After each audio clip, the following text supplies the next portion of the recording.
kahintang sa panahon ng latest news.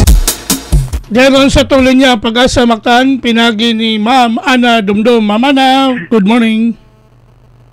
Yes, Sir Ariel. Good morning. Good morning sa Tangkong Paminaw. Makinatong latest weather forecast karong adlaw. Ang hangin amihan, paday nagapekta sa tibok lalawigan sa Luzon.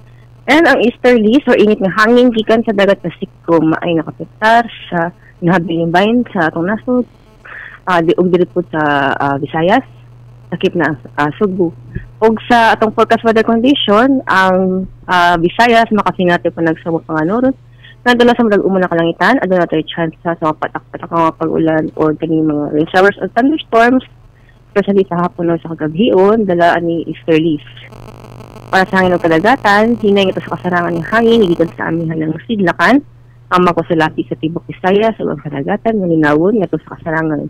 And diri sa Sugbo, ang makadagatan na ay pagtaob, inig alas 8:27 sa kagabion, o munas inig alas 4:54 sa kabuntagon ugma.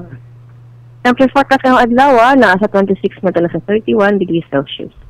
Ngayong adlaw mo silang ni alas 6:00 sa kabuntagon mo salop inig alas 5:46 kapunon. Ug dili lang ko to kay si Ana Dumdum ikan diri sa DOST Pag-asa Mactan, mahayong buntag, daghang salamat. Salamat, Ma'am Amna. Happy Sunday sa Pag-asa Mactan. Sunday, sir. Okay, good morning. Inyoga nabati ang atong dagan sa kahimtang sa panahon nining adlaw nga Domingo kon weather update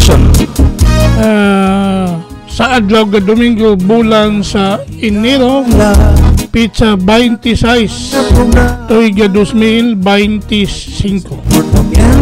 Salamat ni Ma'am Ana Dumdum